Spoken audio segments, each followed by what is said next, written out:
자, 오늘 내용은 구왕의 내용은 한마디로 따라서 해볼까요? 구왕의 내용을 한마디로 정리하면 이런 겁니다. 성경은 성경으로 해석한다.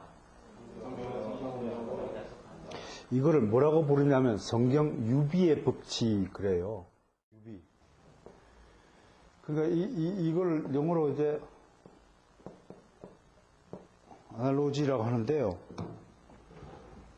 이 뜻이 뭐냐면 이런 거예요. 성경 유비의 법칙이다. 뭐다 그러면 이제 두 가지가 있잖아요. 두 가지 사항이 있어요. 그러면 그 두 가지 사항에 공통점이 있잖아요.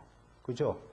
공통점이 유사한 점이 있으면 두 가지가 같은 것으로 취급할 수 있다고 하는 논리학적인 것입니다. 그러니까 뭐 성경 유비의 법칙이다 그러면 구약과 신약의 일관성, 연관성을 이야기하기 위해서 이런 이제 법칙을 이제 만들어 둔 것이죠.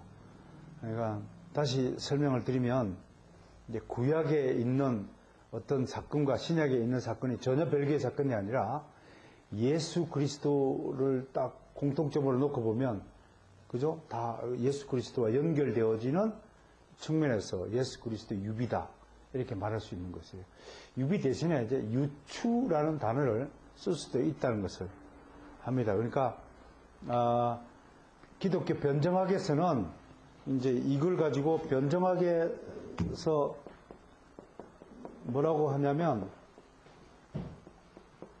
이걸 인간의 지식은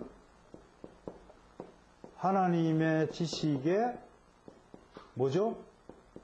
유비다. 이렇게 얘기할 수 있는 거예요. 그럼 이해가 돼요? 이해가 돼요?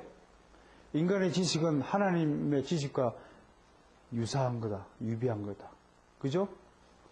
인간의 지식은 하나님 지식 안에 있는 거죠. 그러니까 하나님의 지식 유비다. 이렇게 설명할 수 있는 겁니다. 그러니까 지금 해석의 법칙을 우리가 세울 때 성경 종교개혁가들이 이게 성경 유비의 법칙을 성경은 성경을 해석한다. 자, 이 이야기의 목적이 뭡니까? 이렇게 우리 선조들이 유비의 법칙을 만들어 두신 목적이 뭐냐면 성경의 구절이 옳은가 그른가를 판단하기 위해서 성경 이외의 자료를 가지고 성경 구절을 뭐 판별한다든지 시금석을 가린다든지 하지 말라는 겁니다. 성경이 옳고 그른 것은 오직 성경으로 비교 분석하고 맞춰보면 알 수 있다는 거예요. 그러니까 성경은 성경으로 해석한다라는 원칙을 이렇게 설명할 수 있는 겁니다. 그래서 이걸 우리가 성경 유비의 원칙이다 라고 이야기합니다.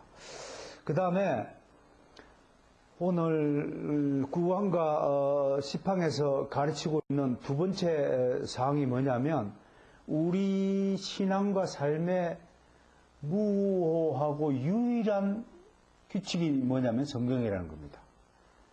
성경만이 유일한 지침입니다. 그래서 이거를 우리가 캐논이라는 겁니다. 캐논이 무슨 뜻인가요? 캐논이? 청량자죠. 그죠? 이 자는 1cm 길이가 어느 시대나 어느 지역이나 어느 문화권에서도 길이가 꼭 같아야죠. 그래야 정확한 길이를 잴 수 있죠. 그럼 자라는 것을 이걸 우리가 정경이라고 대체용어로 쓴 거죠. 정경. 정경. 그래서 정경이 몇 권인가요? 66권만이 정경이다 라고 종교가 그때 선포하신 거란 말이에요. 이것만이 모든 신앙과 우리 삶의 규칙이다 라고 오늘 선포를 하는 것입니다. 그러니까 예를 들어서 이제 이런 얘기죠. 칼빈 종교교육가 칼빈이 얼마나 성경에 대한 믿음과 또 자기 나름대로 확신이 크냐면 이런 말 했잖아요. 성경이 가라면 가고 성경이 멈추라면 멈추고 성경이 더 이상 계시하지 않은 것은 더 이상 알려고 하지 마라. 그러면서 재미난 말 했잖아요. 호기심이 많은 자는 지옥의 문에 이른다. 그 말이 어떻게 보면 상당히 오해받을 수 있는 말일 수도 있잖아요. 아니, 궁금한 거는 알기 위해서 노력을 하라 그래놓고, 다른 데는, 그죠? 하나님을 아는 지식, 인간에 대한 지식, 이렇게, 지식을 그렇게 강조하신 분이 또 너무 아는 것을 금하라. 이렇게 말한 것을 여러분 잘 새겨들어야 합니다.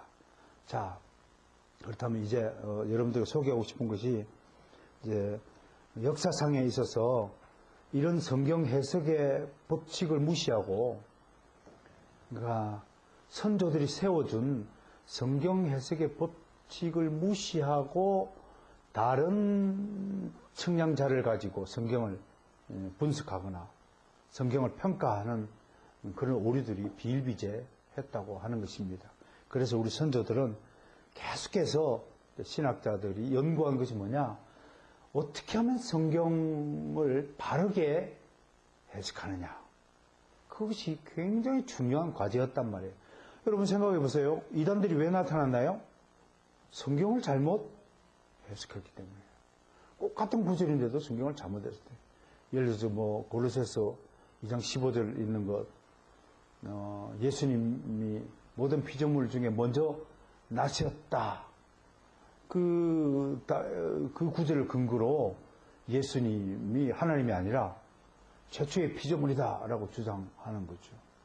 그런 기록된 헬라어 단어와 시제, 문법, 구조를 깊이 있게 연구하지 않으면 예수님이 진짜 만물보다 처음 나시니라는 구절을 보면 언뜻 들으면 예수님이 우리 같은 피조물로서 최초의 피조물이라는 뜻으로 오해받을 수 있단 말이에요.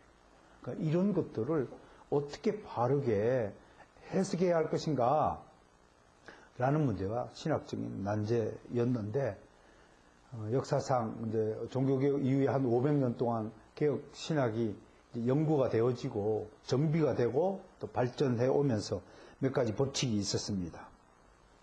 자, 첫 번째, 어려운 구절을 만났을 때는, 성경을 일단 어려운 구절을 만났잖아요. 그러면 어떻게 됩니까? 성경 이외의 문헌 전통을 끌어들여서 해석하지 말라. 이건 법칙을 딱 세웠어요. 이 얘기는 뭔가요? 자유주의자들이 자꾸 성경을 해석할 때 실존주의 철학을, 그 잣대를 가지고 그 안경을 가지고 하나님의 말씀을 하는 것은 하등 존재가 고등 존재를 비판하는 것과 마찬가지예요. 여러분, 제가 참 야구를 참 좋아하는데요.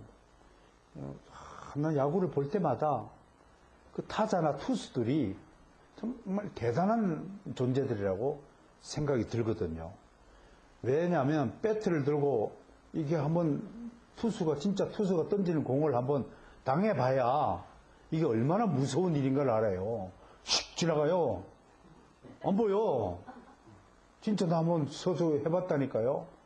그것도 그 A급 선수도 아닌데 130km만 넘으면 눈에 안 보여요. 보통 사람은 들어오면 언제 슉슉 바람 소리만 나요. 눈에 보이지도 않아요. 그런데 직구만 있습니까?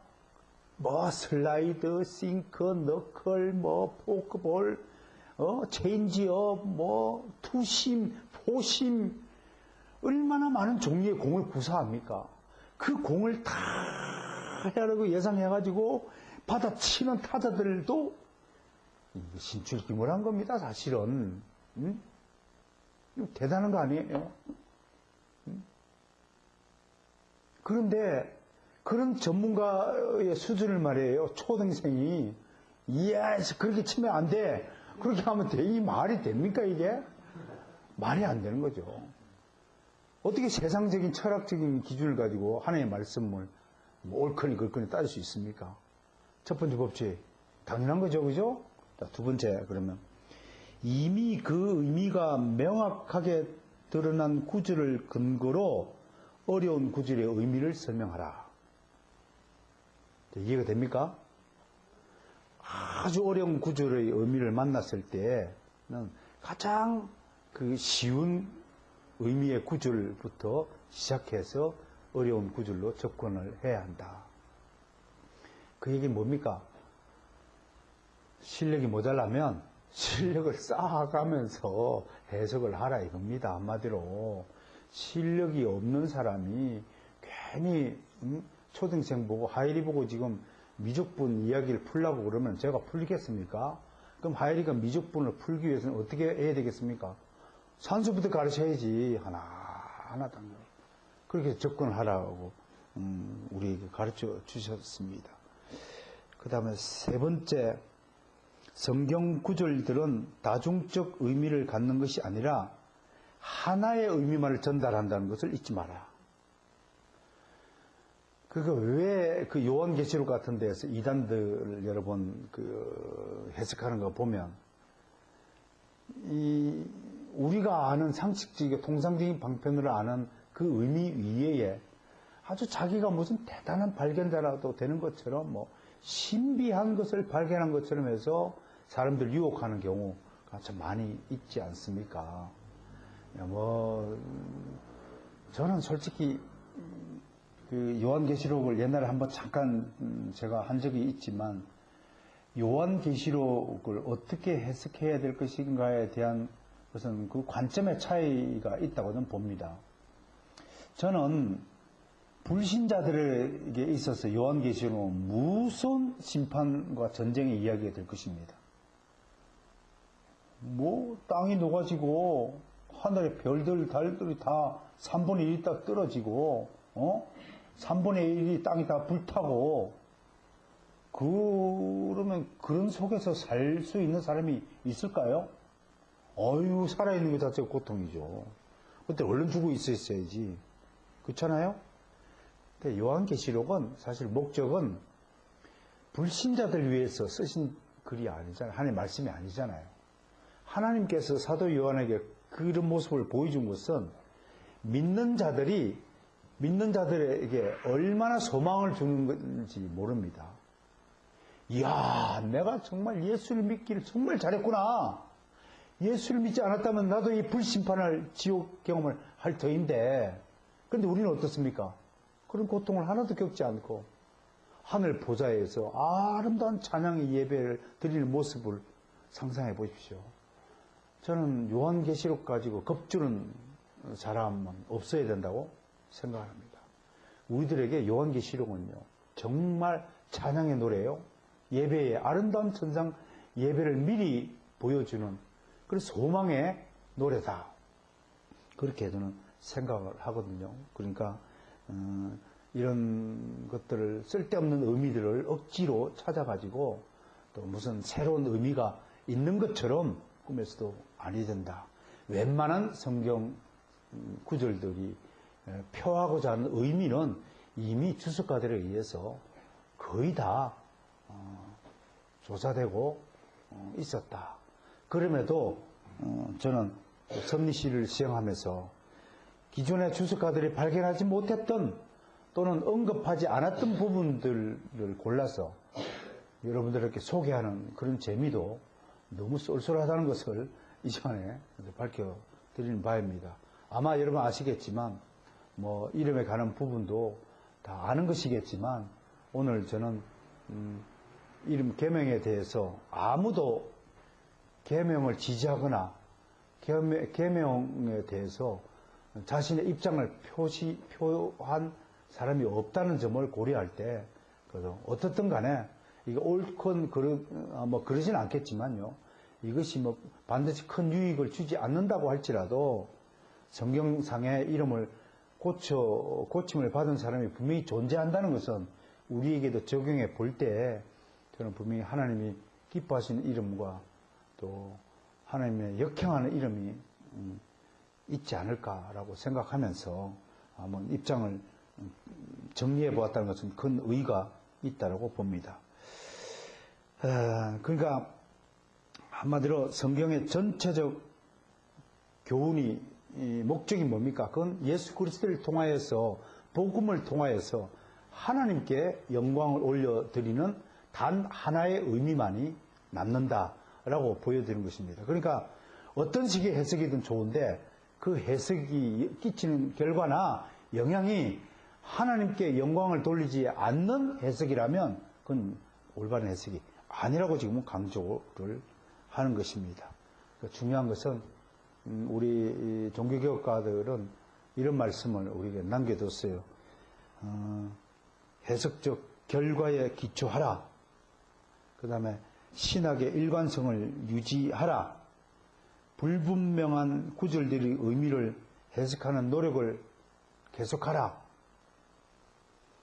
그 다음에 그 해석된 결과를 신앙에 접목시켜서 분별하며 살아가도록 노력하라. 이런 가르침들을 우리가 받았다는 것을 알 수 있습니다.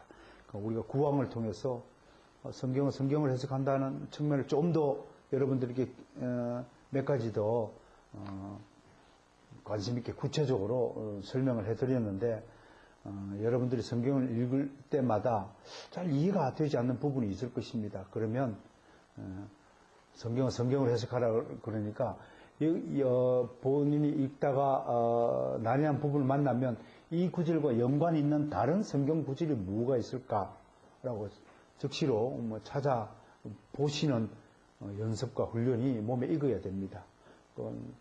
그냥 모르는데 그냥 넘어가지 마시고 이제는 이제 일반 성도들은 그렇게 하지만 사랑하는 우리 아리엘 개혁교회 성도들만큼은 이제 성경 공부, 성경 지식에 있어서도 좀 더 한 차원 높은 수준을 그런 꾀한다는 점에서 좀 그렇게 시도를 좀 해주시면 좋겠다고 하는 것입니다. 아무튼 이런 해석을 통해서 우리는 분명한 성경 신앙을 가져야 한다라고 저는 말씀을 드리고 싶습니다. 우리 스승이신 조 박사님이 하시는 학회가 성경신앙회입니다. 이분만큼 성경신앙을 강조하시는 분은 거의 없다고 할 만큼 세 마디 중에 한 번의 성경신앙입니다. 성경대로 믿느냐, 성경대로 사느냐, 늘 우리 제자들에게 그렇게 하신 겁니다.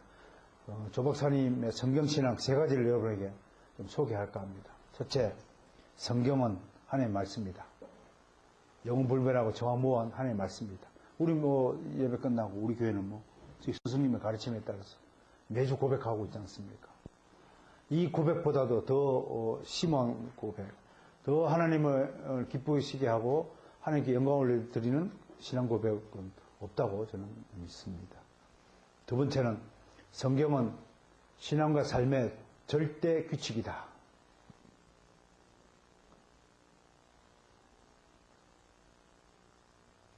여러분, 이 얘기 들으면 정말 여러분들의 삶을 성경이 지배한다고 믿으십니까? 예? 믿으십니까? 그랬으면 좋겠는데 사실은 현실적으로 그러지 못한 경우가 참 많습니다. 예를 들자면 이제 우리나라 선거가 돌아오면 대통령 선거를 뽑는다, 대통령을 뽑는다, 또 누구를 지지한다 안 한다, 이런 일을 할 때, 또 명절을 보낼 때 이렇게 보면 과연 우리가 성경이 교훈한 바대로 살아가는가, 그렇게 올바른 선택을 하고 사는가, 그렇지 않거든요. 여러분, 아침에도 그렇지만 예수님이 인성을 가지고 사셨지만 예수님은 단 한 번도 육적인 차원에서 사신 적이 없습니다. 놀랍습니다. 우리 몸을 갖고 있잖아요. 우리는 얼마나 육적인 삶에 치우쳐 있나요? 여러분들이 정말로 얼마나 영적인 삶을 살고 있나요? 그러니까 우리 이런 점에서 우리가 정말로 육적인 존재구나. 육적인 욕구에 얼마나 육적인 괴로움을 면하기 위해서 염려하고 근심하고 걱정하고 두려워하고 미래의 일을 몰라가지고 두려워하고 믿음이 적어갖고 막 덜덜 무서워하고 나에게 무슨 안 좋은 일이 일어날까봐 또 이렇게 두려워하고 하나님께서 내가 너를 정말 물 가운데서 불 가운데서도 지켜주신다는 그 약속을 수없이 만회하는데도 우리는 현실 속에서 두려워하거든요. 뭐가 큰 믿음이고 작은 믿음일까요? 여호수아가 참 충실하고 정직하고 모세 목사님을 평생 동안 수종던 충직한 사람으로서 부족함이 없는 사람이었습니다. 그런데 믿음이 작아가지고 요단강 앞에서 바로 건너지도 못하고 또 3일 동안 장막을 치고, 오죽하면 하나님이 필요할 때마다 나타나셔서 강하고 좀 담대하라, 좀 믿음을 좀 크게 가져봐라, 무서워하지 뭐 염려하지 말고 두려워하지 말고 나를 좀 믿어봐라, 내가 너를 함께하고 너를 지킨다고 하지 않았느냐. 좀 그런 믿음을 가지고 두려움 없이 좀 사시면 얼마나 좋을까. 잘할 건 없지만 저는 또 나름대로, 여러분 뭐 고생 안 하고 지내신 분 한 분도 없죠. 다들 지금도 고생하고 있고 옛날에도 고생했고 앞으로도 고생할 것입니다. 우리 인생이 왜 고생이냐? 지금 누리는 것을 포기하지 않으려고 하기 때문에 고생하는 겁니다. 언제든지 버리고 떠날 수 있어야 됩니다. 하란 땅에서 갈대우르에서 떠날 줄 알아야 되고, 하란 땅에 15년 동안 잘 살다가 또 가라니까 또 떠나는 겁니다. 세겜의 땅에서, 헤브론 땅에서, 또 그랄 지방으로, 또 애굽으로 또 다시 올라와서 상수리 나무 밑에서, 여러분 아브라함이 거하는 곳이 웅장한 왕궁이었습니까? 항상 나무 밑이었습니다. 왜 나무 밑이었을까요? 집 짓기 좋거든, 나무가 있으니까요. 장막 짓기 좋으니까 상수리 나무, 그런 숯불 사이에서 장막을 거한 거 보십시오. 그리고 언제든지 이동 가능하지 않습니까? 지금 누리던 것을 다 포기할 줄 알아야 그 사람이 진짜 큰 자고 하나님 앞에 믿음이 큰 자입니다. 이걸 지고 못 넣으면 그건 소인배요. 그 믿음이 작은 자일 수밖에 없다는 것입니다. 그 다음 성경신학 세 번째입니다. 성경은 유일한 구원 안내서다. 다른 곳에는 구원의 길이 없습니다. 성경 안에 구원의 길이 있습니다. 이것이 제 스승님이 남겨주신 성경신학의 세 가지입니다. 성경은 하나님의 말씀을 믿습니까? 성경이 당신의 인생의 유일한 지침이요 절대 규칙인 줄 믿습니까? 이 성경이 당신을 구원할 수 있는 유일한 안내서인 줄 믿습니까? 그렇다면 여러분 속에 성경신앙이 이미 말씀 자리를 잡았을 것이다. 그렇게 믿습니다. 자, 이제 시팡으로 넘어갑니다. 시팡을 한마디로 얘기하면, 제가 이 시팡에 있는 성령님을 헌법재판관이라고 이름 불렀습니다. 헌법재판소입니다. 최후의 재판장은 성령 하나이십니다. 무엇이 옳고 그른가를 판결하는 것은 신학자도 아니요 목사도 아닙니다. 선지자도 아닙니다. 오직 성령님만이 그 일을 하실 수 있습니다. 근데 이 성령님과 성경의 관계를 우리가 좀 분명하게 해야 합니다. 이걸 분명하게 정립하지 못하면 자꾸 다른 곳에 가서 하나님을 구하고 하나님의 뜻을 묻는 이상한 행동을 하게 되어 있는 것입니다. 자, 첫 번째, 성령님 시팡에 있어서 성령님의 역할, 성경에 대해서 성령님 하시는 역할, 첫 번째가 뭐냐면 성령님은 성경으로 말씀하신다. 이 성경 신앙경에서 성령님은 다른 루트를 통해서 우리에게 이제 말씀하지 않아요. 성경이 정경화되기 이전까지는 다른 방편으로 우리에게 많이 말씀하시고 나타나시고 우리에게 현현해 주셨어요. 그러나 성경이 정경화된 이후부터는 더 이상 성경 위의 방식으로는 말씀하지 않는다는 사실을 굳게 확고히 붙들어야 합니다. 이 신앙에는요, 하나님의 입장으로 되돌아가 보면 하나님은 이제 성경에 충분히 분명하게 완전하게 당신의 뜻을 다 계시해 주셨기 때문에 더 이상 다른 방편으로 계시할 필요가 있다 없다? 없다. 그것이 성경신앙, 성령신앙입니다. 두 번째, 이 성령님과 성경에 대해서 꼭 우리가 알아봐야 할 것은 성경의 객관적 교훈들을요 바르게 해석하고 모든 이해와 동의가 이루어진 상태를 전제로 하고요, 전제를 해서 교회가 어떤 결정을 할 때, 교회 회의가 어떤 결정을 내놓을 때, 그럼 우리는 어떻게 해야 될 것인가?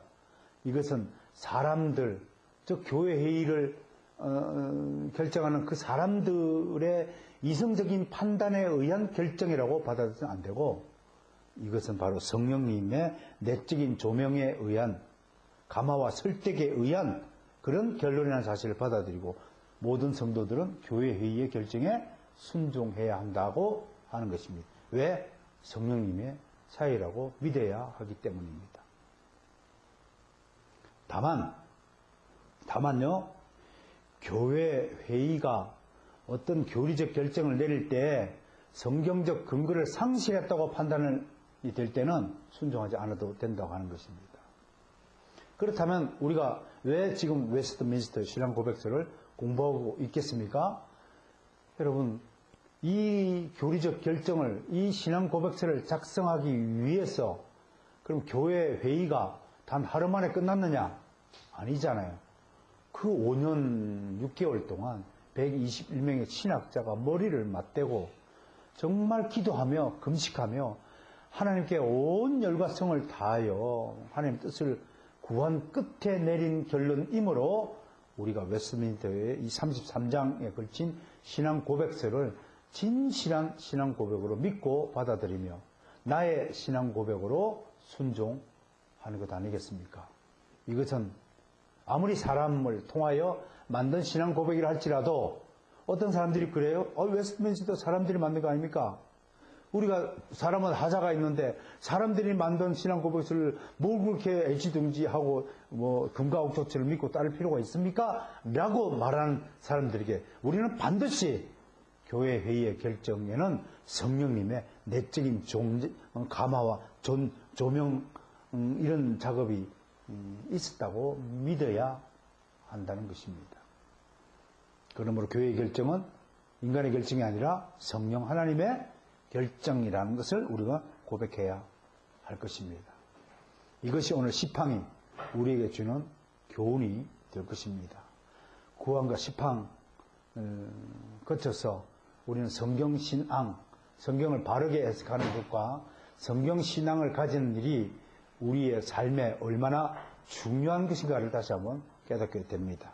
자, 이제 지금까지 배웠던 1장 성경에 대한 웨스트민스터 신앙 고백서 10가지 내용을 다시 한번 돌아보면서 1장에 대한 모든 강해를 마치도록 하겠습니다. 먼저 1항을 보죠. 1항의 내용은 한마디로 이런 얘기입니다. 확실한 구원의 계획과 진리를 더 잘 보존하고 전파하기 위해서 하나님은 이전의 모든 계시 방식을 어떻게 하고? 중지하고 이전의 모든 계시 방식을 중지하고 이제 성경이라는 특별 계시를 주셨다. 그러니까 이 1항에 대한 웨스트민스터 1장 1항에 대한 고백만을 기억하더라도 지리산 가고 이제 직통 계시받았다고 쓸데없는 행동을 하지 않을 것이라는 것입니다. 하나님은 이제 성경을 통해서 성령께서 말씀하시는 줄 믿으시길 바랍니다. 이전 계시는 아직도 시작된 것이 아니라 중지가 되었습니다. 그러니까 이게 왜 중요한지 알겠죠, 여러분?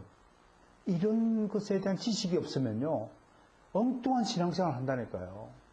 괜히 성경에 다 당신이 궁금해하고 당신에게 필요한 모든 해답은 성경에 다 있어요. 이게 성경 충족성입니다. 성경에 부족한 것이 없습니다.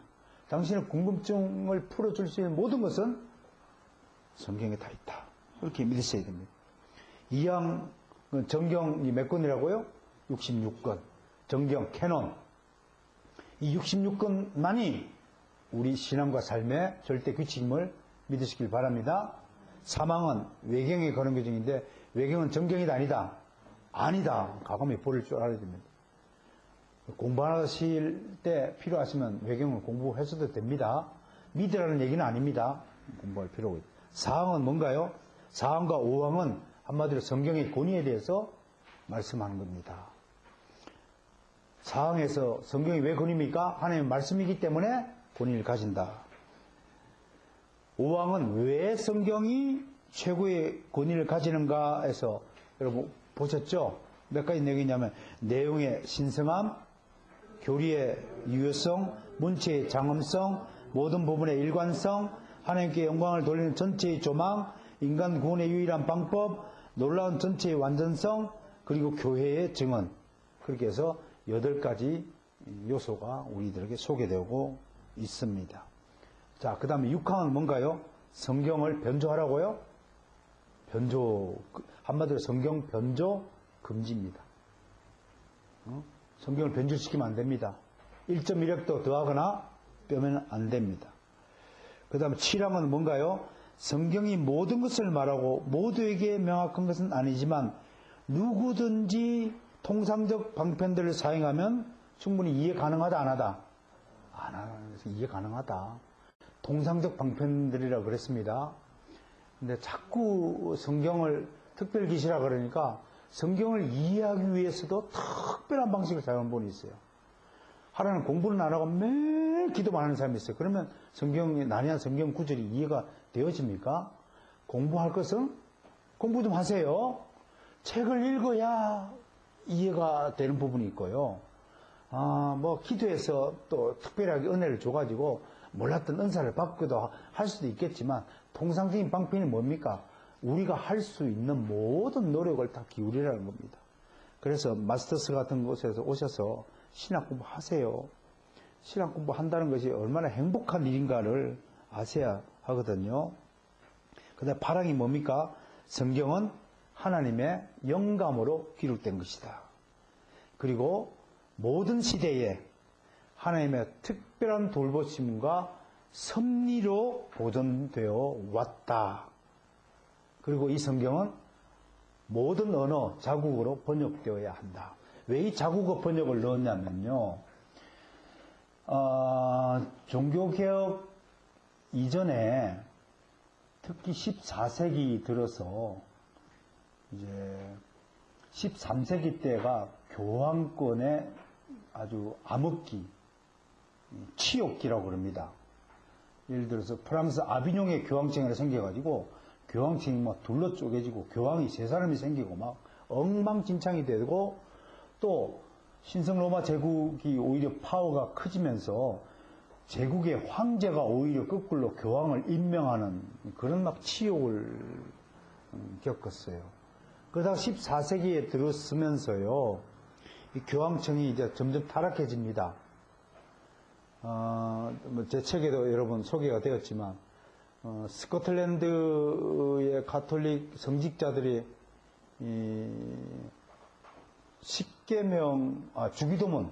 주기도문을 누가 만든지도 모르는 성직자들이 거의 뭐 15%에 달했다나 뭐 15명이란가 있었고요.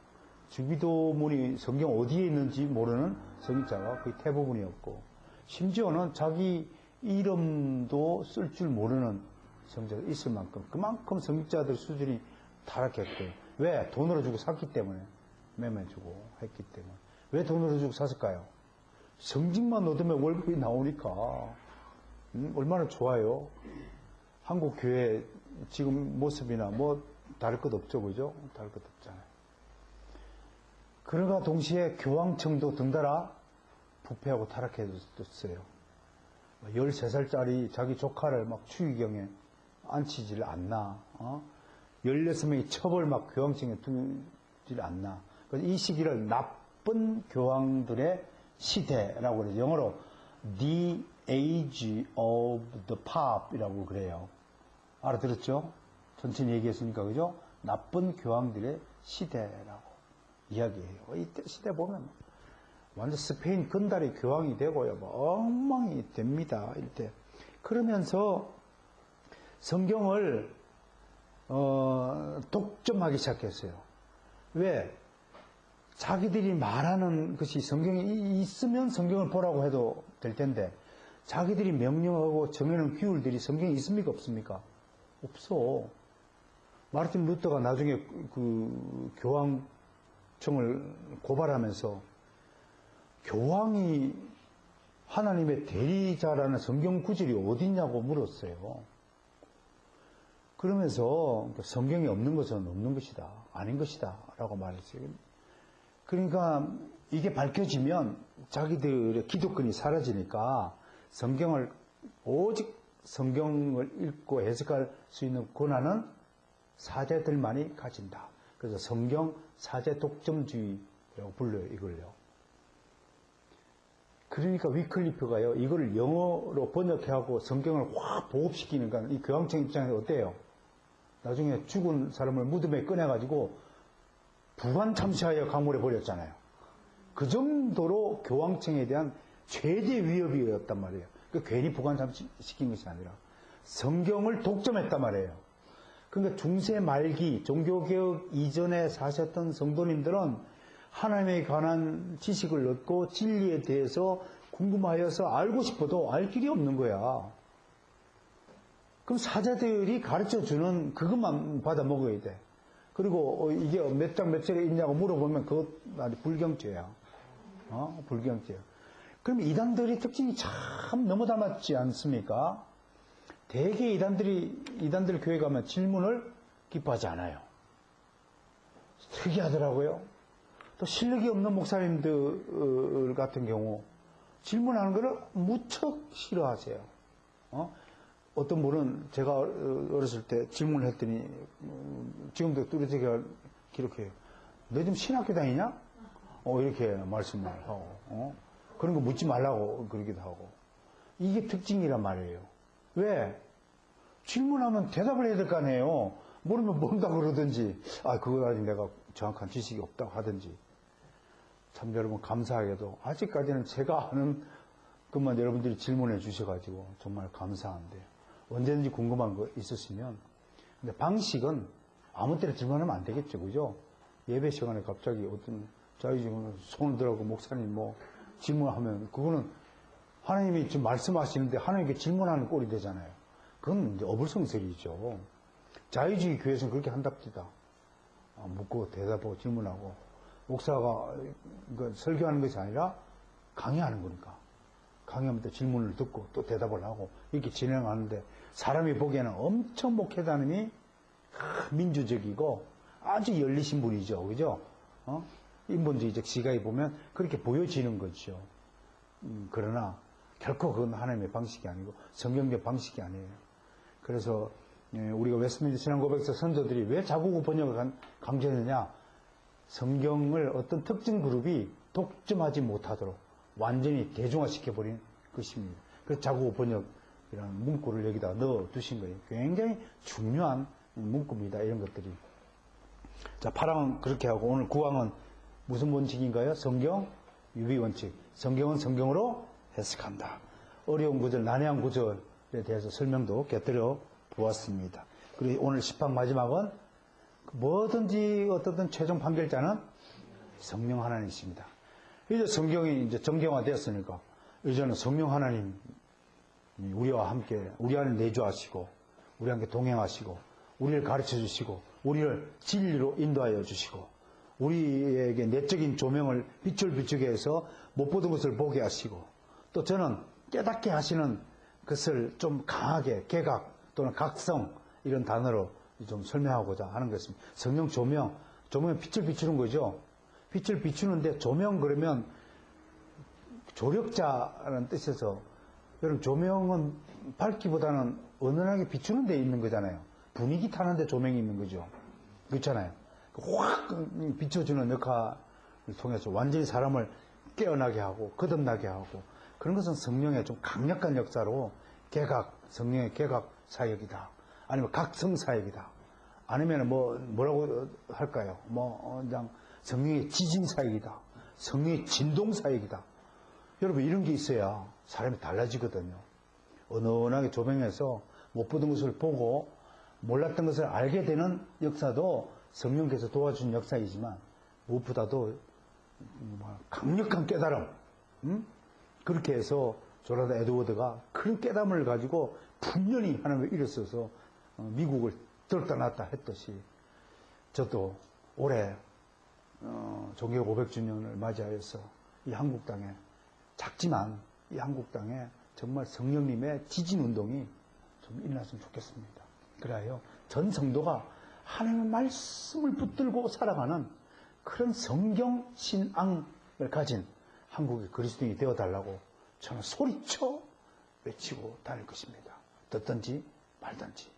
이것이 전국 순회 강연의 기본 목적이 될 것입니다. 여러분들도 그런 점에서 뜨겁게 기도해 주시고 함께 여러분 스스로가 정말 오늘 가르침을 따라서 성경 신앙인이 되어 주시기를 간절히 바랍니다.